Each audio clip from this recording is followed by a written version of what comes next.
All right, welcome back, kings and queens. Today we're talking Luigi Mangione. Did I say it right? I've been gone. Mangione. Yes, I did say it right. I took a couple of days off, but thank you all for hanging in there. Luigi Mangione is a 26-year-old who has been identified and charged with the murder of United Healthcare CEO Brian Thompson in New York on December 4th, okay? 5 days after allegedly taking the life of CEO Brian Thompson. He was captured in Pennsylvania. We're talking about Luigi on December 9th after being spotted at a McDonald's in Altoona, Pennsylvania. Okay. So I want to talk a little bit about what we've come to know about Luigi. Also, is he going to waive extradition to New York? But before we get started with that, let's talk about the new attorney. Hold on. Let's talk about the new attorney that Luigi has added to his legal team. Oh, yes. In case you didn't know, now you know. Okay. Luigi Mangione has hired Karen Friedman Agnifilo. Agnifilo. What's so important about that, Queen Sheba? Y'all, take a seat. Karen is married to Mark Agnifilo. Who is that? That's Diddy's top attorney. Listen, the celebrity status of it all. So Luigi's new addition to his team is married to the man that's representing P. Diddy. What are your thoughts? What are your thoughts? When did these attorneys become so famous? Okay. Mark Agnifilo represents Diddy in his sex trafficking case, and he's married to Karen Friedman Agnifilo, the attorney who's now representing Mangione. Of course, Mangione is accused of fatally shooting United Healthcare CEO Brian Thompson, and he now faces murder and gun possession charges. All right. Well, I guess those attorneys are going to be having a lot of money flowing into their household. As we know, there's a lot of public propaganda around this case. People are wanting to donate. People are wanting to be financially responsible for Luigi's court fees, his legal fees and everything. But I want to share something with you.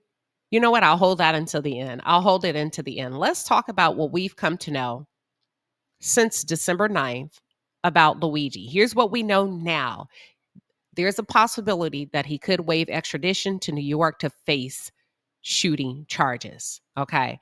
What, in your opinion, what would be the advantages of him remaining in Pennsylvania versus going to New York to face shooting charges? Prosecutors in Pennsylvania said an extradition proceeding for Mangione to face charges waiting for him in New York was scheduled. It's been scheduled for for Thursday, December 19th. Okay. For those of you that would like to keep up with it, the Blair County District Attorney's Office said the proceeding would happen after a preliminary hearing on the Pennsylvania charges. So Pennsylvania has charged him with the gun charges. You know that? But Manhattan District Attorney Alvin Bragg has told reporters on December 13th that Mangione could waive extradition. And he says, we'll be ready, whether he's going to waive extradition or whether he's going to contest extradition. Let me tell y'all, are y'all aware that the news station posted up in front of the prison, the Pennsylvania prison institution that Luigi is being housed in, and they asked the prisoners their opinion. So allegedly, the prisoners were watching this live news coverage and they were screaming their answers out in real time. I've got to show you this. Give me 1 second and then I'll pick up from where we left off. Okay? I'll pick up from where we left off. This is hilarious. Do you guys have any sites on Luigi Mangione? Just yell yes or no. Does Luigi have television in his single cell? No. Unreal. They said no, right? They're getting the questions and they're giving us the answers. So Luigi does not have. Wow, this is quite something. This is the strangest interview I've ever conducted. Was dinner good? Yes or no? What Terrible, are they they're saying. I heard terrible. They're saying heck no. They're saying BS. They're saying terrible. They're saying that's not what they are eating. If you could just yell stay or go, do you think that Luigi should just, waive extradition and get on with the process and go to Rikers, or should he stay in that prison Huntington with the rest of you guys? They're saying he should go, y'all. Do you guys? Is that not hilarious? I'm with the news anchor. That is probably one of the most bizarre interviews that I've seen, but it was funny. I just wanted to share that with you all really quickly. In response to whether or not he's going to waive extradition, Mangione's defense, they've declined to respond. Good move. You shouldn't.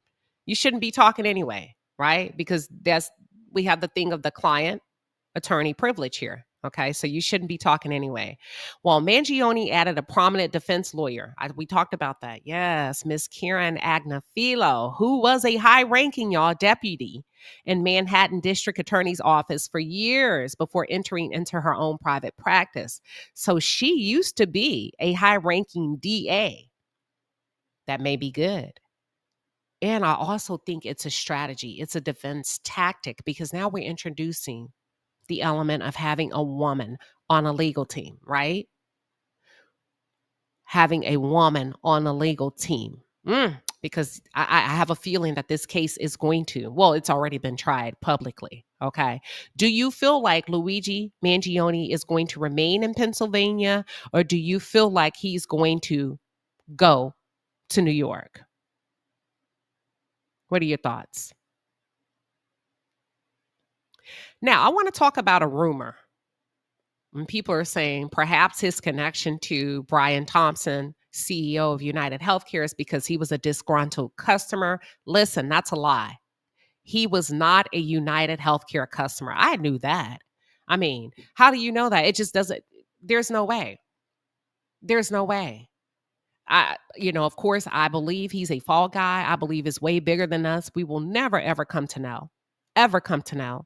But the New York Police Department told CBS News that there are no indications that Mangione was a United Healthcare customer, which makes me even more curious. What pointed him to Brian Thompson? Officials believe Mangione may have targeted the company because of its status as the largest health insurer in the United States. Maybe, maybe not. But why Brian? You get what I'm saying? He is being held under maximum security, okay? Even though he's not had a trial. And I understand that for his safety and also probably for the safety of others, but I don't know. He's being held under maximum security at a state correctional institution in Huntingdon, Pennsylvania. He has not been violent according to correctional officers. Why would he be violent? Mangione, they report, is not under suicide watch or any other kind of psychological order in the prison.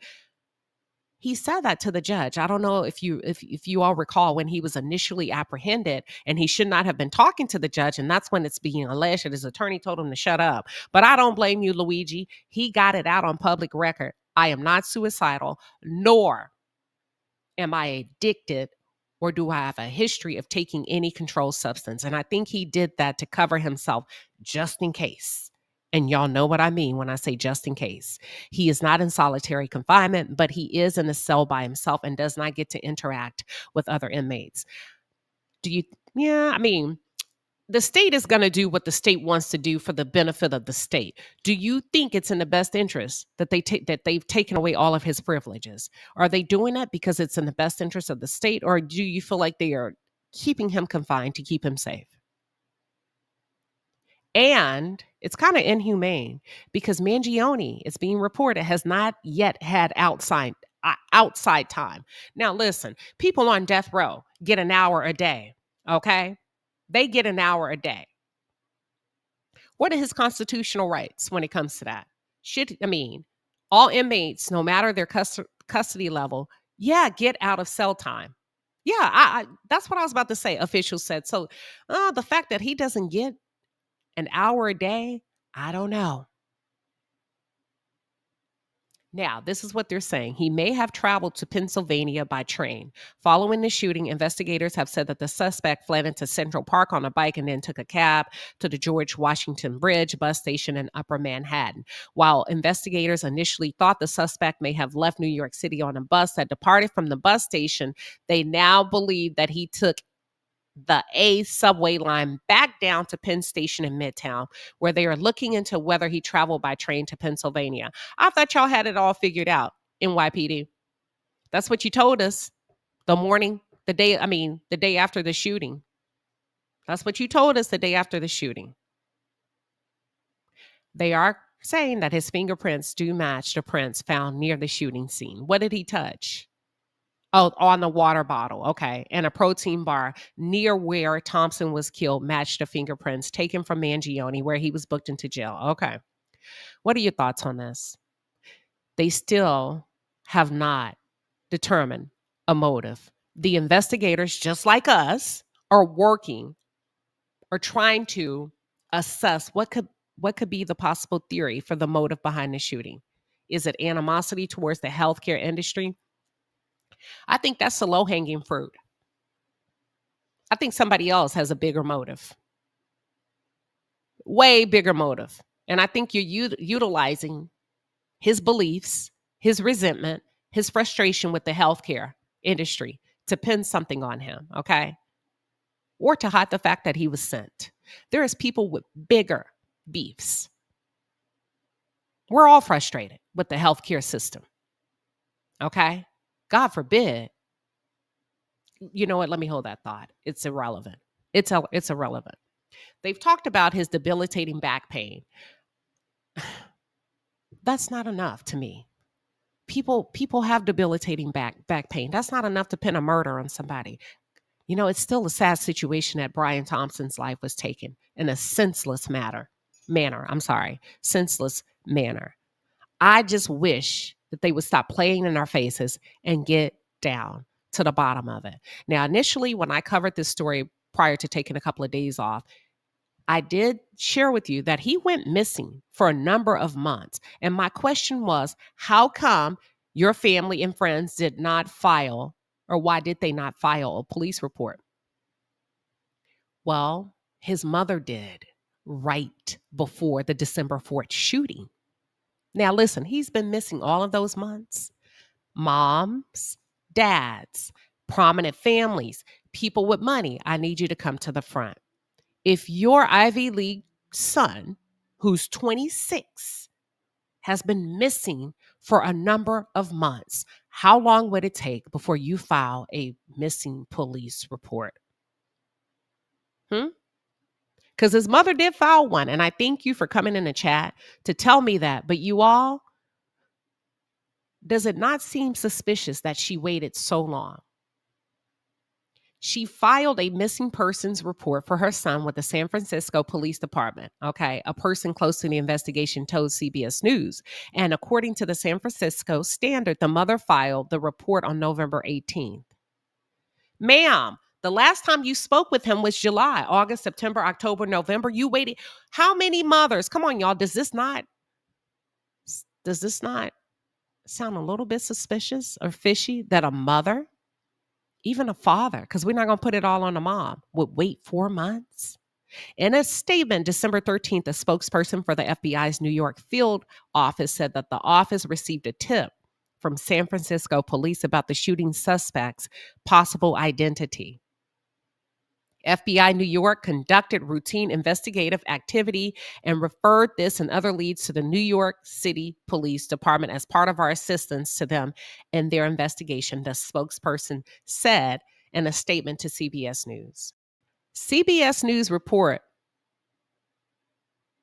that after receiving the tip, the NYPD reached out to Mangione's mother on December 8th, one day before his arrest, and she told investigators the surveillance images of the suspect could be her son. Well, Mom, thank you for being honest that a mother knows her son, right? So the mom said that very well could be my son. Well, after that, he was found and located on December 9th. in McDonald's. Here's the crazy part, y'all. You know the McDonald's worker that called it in? Do you realize they did not get the reward money? Listen, if minding your business was a person, that's why we drink our water and we mind our own business. Let's take it to the chat. What are your thoughts?